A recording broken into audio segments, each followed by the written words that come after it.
చైతన్య ప్రసారం.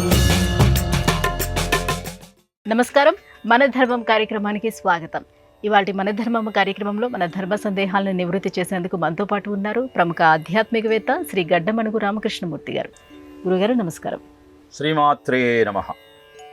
గురుగారు, ఇవాళ మన ధర్మం కార్యక్రమంలో మొదటి ధర్మ సందేహం ఏంటంటే, వానర వీరులు స్తోత్రం చేస్తుంటే హనుమంతుడు విరాట స్వరూపంగా తన శరీరాన్ని పెంచాడు అని అంటారు. ఇలా స్తోత్రం చేస్తున్నప్పుడు శరీరాన్ని పెంచడం అనేది సాధ్యం అవుతుందా? ప్లవంగ ప్రవరైర్దృష్టః ప్లవనో కృత నిశ్చయః వవృధే రామవృద్ధ్యర్థం సముద్రైవ పర్వసు నిష్ప్రమాణ శరీరస్సన్ లిలంఘయుషురర్ణవం బాహుభ్యాం పీడయామాస చరణాభ్యాంచ పర్వతం అని సుందరకాండ మొదటి సర్గలో తెలియజేస్తాడు.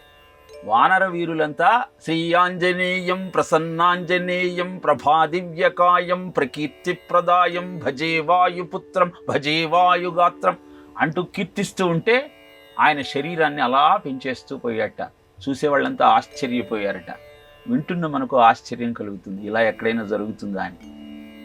దేవతా శక్తి అనేది స్తోత్రముల ద్వారా ప్రీతి చెంది ఆ స్తోత్రములలో చెప్పినటువంటి మహిమ లీల గుణగణాలన్నింటినీ ఆవిష్కృతం చేస్తుంది. అసలు దేవతా స్వరూపం అంటేనే దైవాధీనం జగత్సర్వం మంత్రాధీనంతు దేవతాహ అని. దేవతామూర్తులంతా ఈ జగత్తును నడిపిస్తూ ఉంటే ఆ దేవతలు మంత్రముల యొక్క ఆధీనంలో ఉంటారు. ఈ మంత్ర పఠనానికి ప్రత్యామ్నాయమే స్తోత్రం. ఎప్పుడైతే స్తోత్రాన్ని నువ్వు పారాయణ చేస్తూ ఉన్నావో అప్పుడు అక్కడ దేవతాశక్తి ఆవిష్కృతమవుతూ ఉంటుంది. అందుకే పుణ్యతీర్థాలకు వెళ్ళినప్పుడు ఆయా దేవతామూర్తులకు సంబంధించిన స్తోత్రాలను తప్పకుండా అక్కడ కూర్చొని పారాయణ చేయాలి. ఎందుకంటే నిత్య ధూపదీప నైవేద్యాలతో సాగుతున్నటువంటి ఆ ప్రక్రియ దైవీ శక్తిని సులభంగా ఆవిష్కరింప చేయగలుగుతుంది. కాబట్టి స్తోత్రం ద్వారా ఆ దైవీ శక్తిని అందుకునే ప్రయత్నం నువ్వు చేయవచ్చు. సంస్తూయమానో హనుమాన్ వ్యవృద్ధ మహాబలః అంటాడు. వీళ్ళు ఒక్కొక్క స్తోత్రము చేస్తుంటే ఆయన పెరుగుతూ ఉన్నట్ట. కనుక స్తోత్రము ద్వారా దైవీ శక్తి ఆవిష్కరింపబడుతుంది అన్న సత్యాన్ని ప్రపంచానికి చాటి చెప్పటం కోసం నేర్చుకున్న స్తోత్రాలను ప్రతినిత్యము పారాయణ చేసి మీ ఇంట్లోనే ఆ దైవీ శక్తిని ఆవిష్కరింపజేసుకోండి అన్న సత్యాన్ని వివరించటం కోసం అద్భుతమైనటువంటి ఈ ఘట్టాన్ని ఆవిష్కరింపజేశాడు. సంస్ఫుట సంస్తోత్రములాడుకున్న కొలదిన్ స్తోత్రోర్థికన్వయ స్ఫుట అంటూ విశ్వనాథ వారు కూడా దీన్ని చక్కగా తినిగించారు. అద్భుతమైన స్తోత్రం చేస్తున్నా కొద్దీ ఆ స్తోత్ర అర్థానికి అన్వయంలాగా ఆ స్వామి తన అవతారాన్ని తన దేహాన్ని పెంచుతూ పోయాడు అని.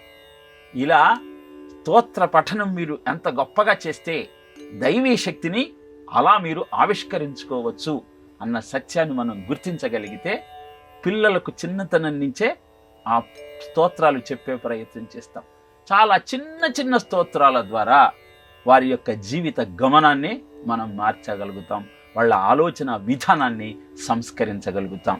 మనకు చిన్న చిన్న సంస్కృత శ్లోకాలు కూడా రాని కారణాన మనము ఆ దైవీ శక్తిని అందుకోలేకపోతున్నాం. మీకు కేవలం సంస్కృతంలో ఉన్న స్తోత్రాలు పారాయణ చేసినప్పుడు మాత్రమే దైవీ శక్తి ఆవిష్కృతమవుతుంది. కారణము సంస్కృతానికి it converts existence into sound. ఒక ఉనికిని శబ్ద రూపంలో ఆవిష్కరింప చేయగలిగిన మాహాత్మ్యము కేవలం సంస్కృతమునకు మాత్రమే ఉన్నది. టోనోస్కోప్ అన్న ఒక సాధనం ద్వారా దీన్ని ప్రయోగాత్మకంగా నిరూపించారు. మన్యుసూక్తాన్ని చదువుతూ ఆ చదువుతున్నటువంటి శబ్దానికి అనుగుణంగా స్పందించే పరికరం ద్వారా అద్భుతమైన విరాట్ హనుమత్ స్వరూపాన్ని చిత్రించారు.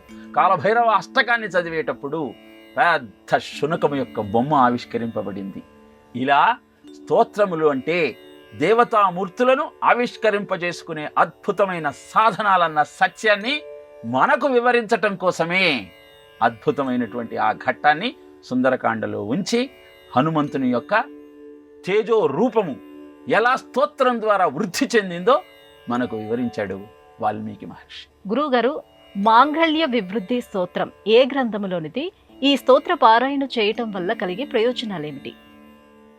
భవిష్య పురాణంలోని విష్ణు ధర్మంలోని 43వ అధ్యాయంలో మనకు ఈ మాంగళ్య వివృద్ధి స్తోత్రం కనబడుతుంది.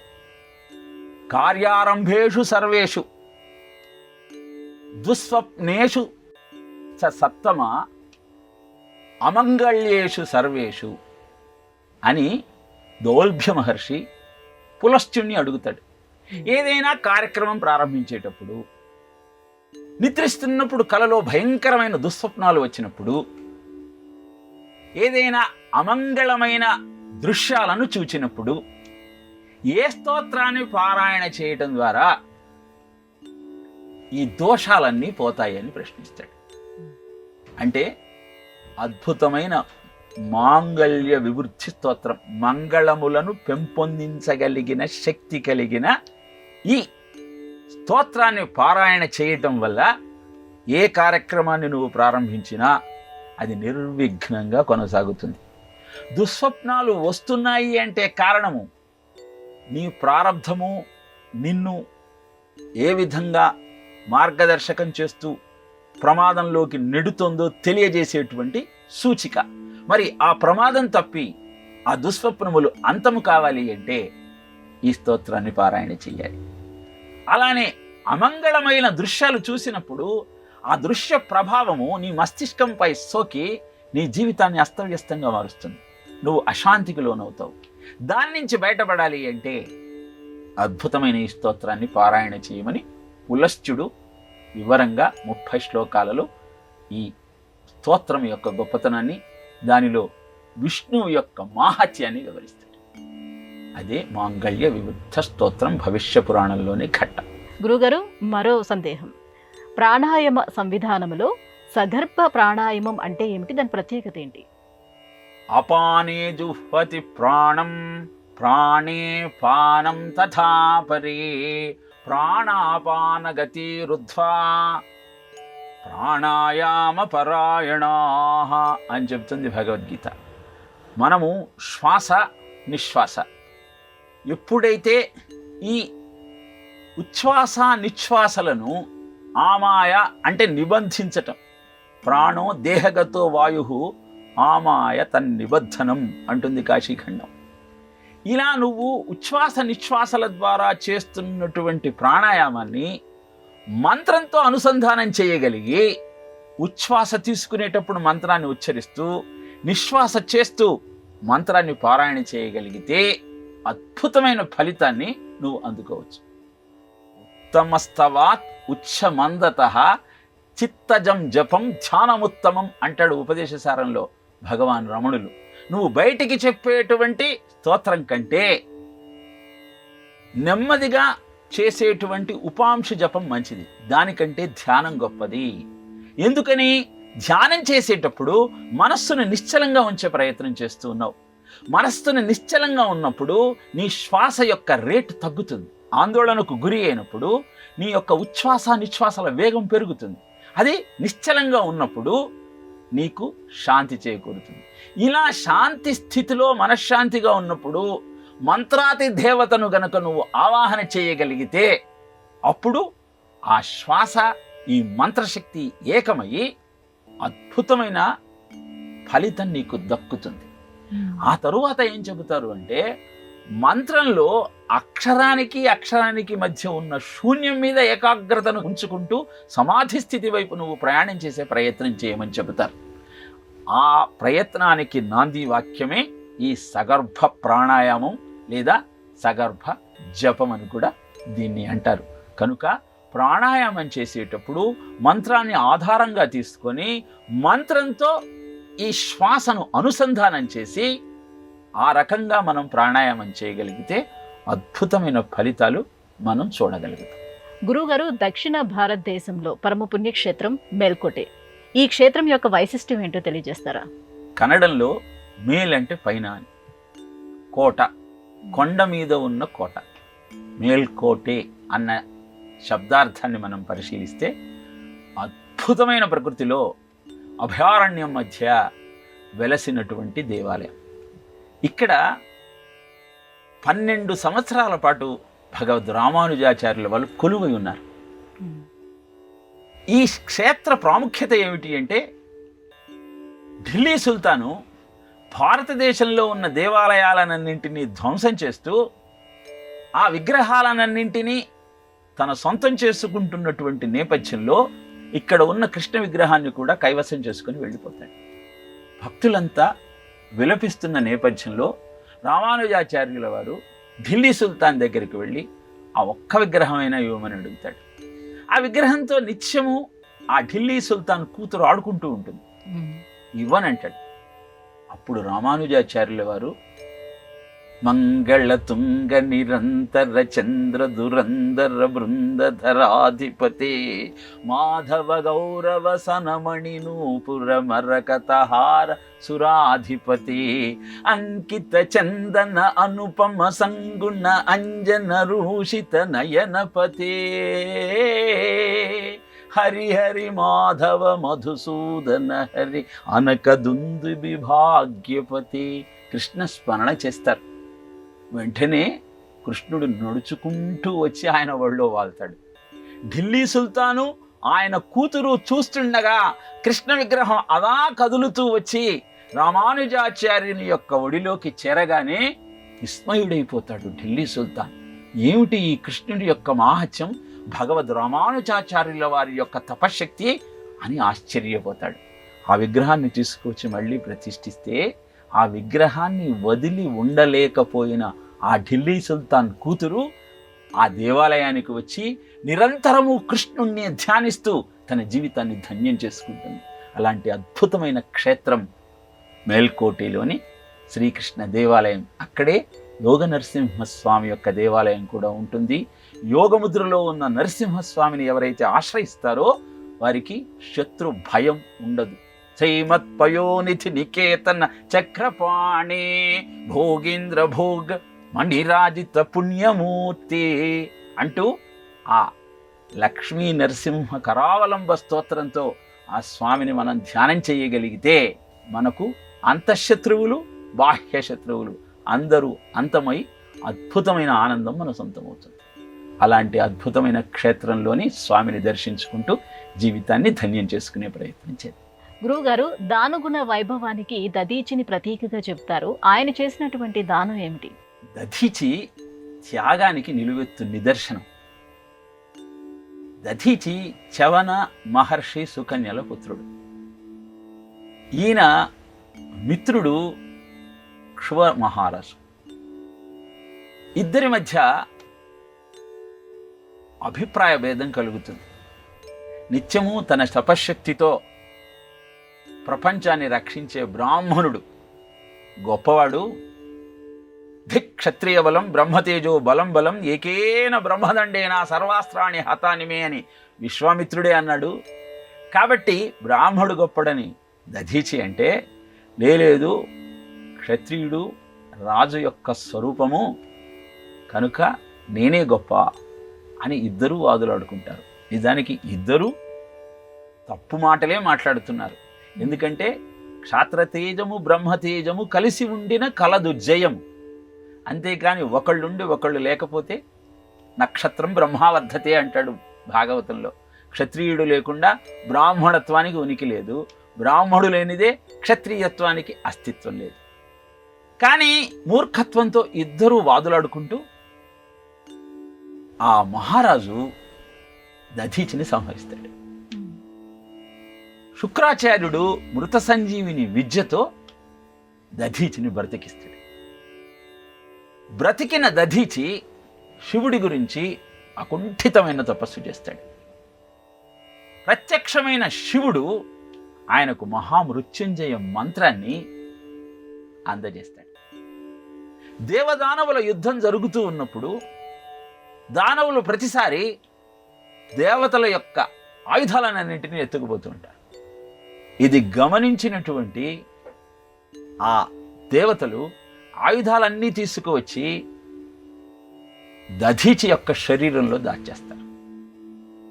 అనంతరం మళ్ళీ యుద్ధం కోసం ఆ ఆయుధాలు అవసరమైనప్పుడు దేవతలు వచ్చి ఆయుధాలు ఇమ్మంటే అవి నా శరీరంలో అంతర్భాగం అయిపోయాయి, శివుడి యొక్క మాహత్యంతో నేను వజ్రానికి కూడా అభేద్యమైనటువంటి ఎముకలను సంపాదించాను, అభేద్యమైన ఈ శరీరము నా సొంతమైంది అనగానే, మరి ఏ విధంగా వాటిని చేజిక్కించుకోవాలి అనగానే తన ఆత్మత్యాగం చేసి తన ఎముకలతో వజ్రాయుధాన్ని, చక్రాయుధాన్ని, ధనస్సును అందజేసినటువంటి త్యాగశీలి అని ఒక పురాణం చెబితే, భాగవతంలో నారాయణ కవచాన్ని అభ్యాసం చేసిన కారణాన దుర్భేద్యమైనటువంటి శరీరాన్ని పొందాడు. నారాయణ కవచ మాహత్యంతో ఆయన ఎముకలన్నీ వృత్రాసుర వధకు అవసరమైన ఆయుధంగా మారిపోతాయి. దేహి సౌఖ్యంబు కోరు దేహంబు గటియింప, దేహి వదలలేడు దేహమెప్పుడు, దేహి అస్మదేహంబు మా కొరకు అని దేవతలు వచ్చి వృత్రాసురుణ్ణి సంహరించాలి, నీ దేహం కావాలయ్యా, నువ్వు ప్రాణం వదిలేస్తే నీ ఎముకలు తీసుకుంటాము అని అడిగితే, అర్ధంబు గోరెడు అర్ధులు గలరు గాని అంగంబు గోరెడి దేహి గలడే. ఎవరైనా వచ్చి డబ్బు కావాలని అడుగుతారు కానీ ప్రాణం ఏమని ఎక్కడైనా అడుగుతారయ్యా, ఇదేం కోరిక అని. ఆసురీ సంహారం కోసం నా దేహం ఉపయోగపడుతుంది అంటే, కుక్కలు నక్కలు పిక్కు తినే ఈ దేహం నాకెందుకయ్యా, నేను ప్రాణత్యాగం చేస్తాను, నా ఎముకలు తీసుకెళ్ళండి అంటూ ఆసురీ సంహారం కోసం తన ప్రాణాన్ని తృణప్రాయంగా ఎంచి తన ఎముకలను ఆయుధంగా మలిచి దేవతలందరికీ ఆసరాగా ఆధారంగా నిలబడినటువంటి త్యాగమూర్తి దధీచి మహర్షి, మహాశివ భక్తుడు. అలాంటి దధీచిని జ్ఞాపకం చేసుకుంటూ మన భారతీయ జీవన విధానానికి త్యాగే నైకే అమృతత్వ మానసు అన్న ఉపనిషత్ వాక్యం మూలం కావాలి అన్న ఆలోచనతో మన జాతిని మనం కనుక సంపుష్టం చేయగలిగితే అది అద్భుతమైన భరత జాతి ఆవిష్కారానికి ఆధారం. గురుగారు, మరో సందేహం. ముక్తిని పొందడం అంటే ఏమిటి? ముక్తిని పొందేందుకు ఎటువంటి మార్గాలను అవలంబించాలి? ముక్తి అంటే మన అందరికీ సామాన్యంగా తోచేటువంటి భావన ఏమిటి అంటే, ఈ దేహాన్ని వదిలేసి స్వర్గానికి చేరటము, పరమాత్మ సాయుధ్యానికి చేరుకోవటము. కానీ ముక్తి అంటే అర్థం అది కాదు.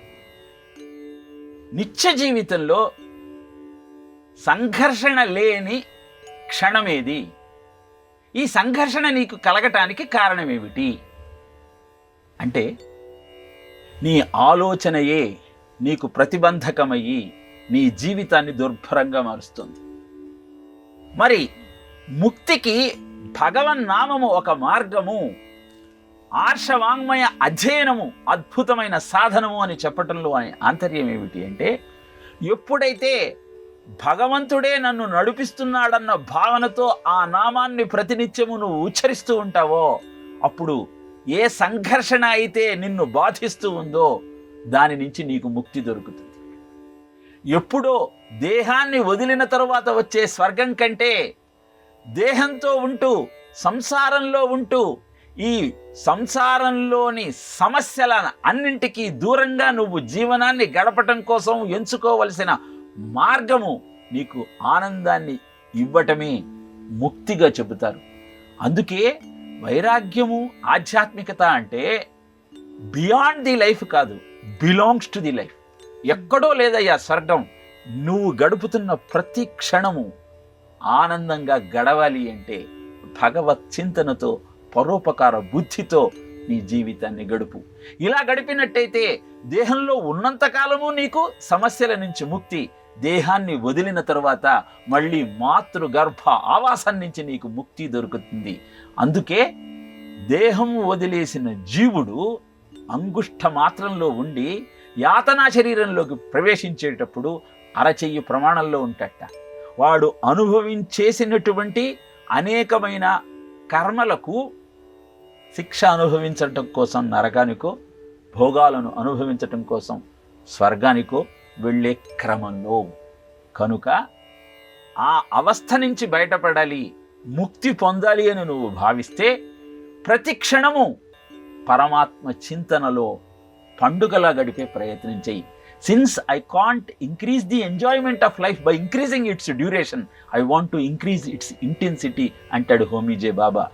నేను జీవిత మాధుర్యాన్ని, ఆయు ప్రమాణాన్ని పెంచుకోలేను గనుక బ్రతికే ప్రతి క్షణాన్ని పండుగలా బతికే ప్రయత్నం చేస్తాను, ఆ క్షణాల్లోని ఆనందాన్ని ఆస్వాదించటానికి ఉద్యుక్తుణ్ణి అవుతాను అని. అలా ఆనందంగా జీవితాన్ని సమస్యలకు దూరంగా గడపటమే ముక్తికి నిర్వచనం తల్లి. గురుగారు, మనిషిలో ప్రధానంగా 3 మాలిన్యాలు ఉంటాయంటారు, వాటిని ఎలా శుద్ధి చేసుకోవాలి? ఆసవ మాలిన్యము, కార్మిక మాలిన్యము, మాయక మాలిన్యము అని 3 రకాల మాలిన్యాన్ని ప్రతి జీవుడు కలిగి ఉంటాడు అన్నది శాస్త్రం. ఆసవ మాలిన్యము అంటే మన దేహము నిర్మాణమైనది పంచభూతములతో, పృథ్వీ, ఆప, తేజో, వాయు, ఆకాశము. చర్మము పృథ్వీతత్వముతో ఏర్పడింది. అలానే రక్తము జలతత్వానికి నిదర్శనం. అగ్ని జఠరాగ్ని అంటాం. అలానే వాయువు ప్రాణానికి చిహ్నం.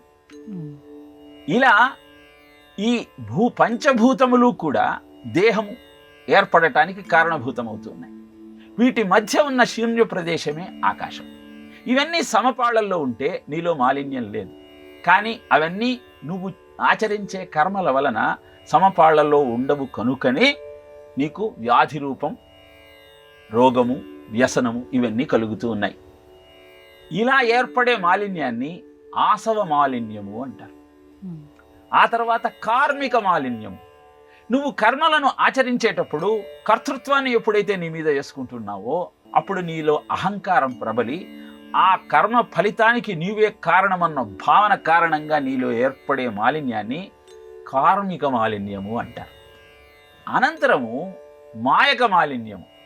మాయ అంటే యా మా సా మాయ అని, ఏదైతే లేదో అది ఉన్నట్టుగా కనబడటమే మాయ. బ్రహ్మ సత్యం, జగన్ మిథ్య. కానీ ఈ జగత్తే సత్యంగా మనకు కనపడుతోంది. ఆ పరబ్రహ్మ గురించి ఆలోచన మనలో అంతరించిపోతూ ఉంది. ఇలా మాధవుడు జన్మించినప్పుడే మాయ కూడా అవతరించింది. ఈ మాయ మమ మాయా దురత్యయ అని పరమాత్మ అంటాడు భగవద్గీతలో. ఆ మాయ కారణంగా నీలో ఏర్పడే మాలిన్యమే మాయక మాలిన్యం. మరి 3 రకాల మాలిన్యాల నుంచి బయటపడాలి అంటే ఏం చేయాలి అంటే, కమలాక్షునర్చించు కరములు కరములు, శ్రీనాథు వర్ణించు జిహ్వ జిహ్వ, సురరక్షకుని జూచు చూట్కులు చూట్కులు, శేషశాయికి మొక్కు శిరము శిరము, విష్ణునాకర్ణించు వీనులు వీనులు, మధువైరిద విలిన మనము మనము, భగవంతు వలగొను పదములు పదములు, పురుషోత్తముని మీది బుద్ధి బుద్ధి. ఇలా ఈ ఇంద్రియాలన్నింటినీ ఆయన కోసం నువ్వు వినియోగిస్తే ఈ పాంచభౌతికమైన దేహంలో ఉన్న మాలిన్యం అంతా శుద్ధి అవుతుంది. మరి కార్మిక మాలిన్యం పోవాలి అంటే కృష్ణార్పణం, అన్నిటికీ కారణము ఆ పరమాత్మయే అన్న భావన నీలో ప్రబలాలి. మాయక మాలిన్యం పోవాలి అంటే ఎప్పుడైతే ఈ ఆసవ మాలిన్యము, కార్మిక మాలిన్యము నీలోంచి అంతరిస్తాయో అప్పుడు ఇదంతా మాయ అన్న భావన నీకు కలుగుతుంది. మాయక మాలిన్యము శుద్ధి అవుతుంది.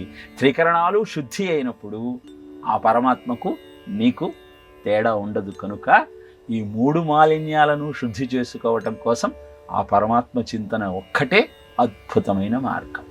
దాన్ని అవలంబిద్దాం, ఆనందాన్ని అందుకునే ప్రయత్నం చేద్దాం. గురుగారు, ఇవాళ మన ధర్మం కార్యక్రమంలో మాకు వచ్చినటువంటి ఈ ధర్మ సందేహాలన్నీ కూడా నివృత్తి చేసినందుకు ధన్యవాదాలు గురుగారు. కృష్ణార్పణం. ఇది ఇవాళ మన ధర్మం కార్యక్రమం. రేపటి మన ధర్మం కార్యక్రమంలో మళ్ళీ కలుసుకుందాం. నమస్కారం. ఈ కార్యక్రమాన్ని తిరిగి చూడాలనుకుంటే www.youtube.com/ETV Life Spiritual లో చూడవచ్చు.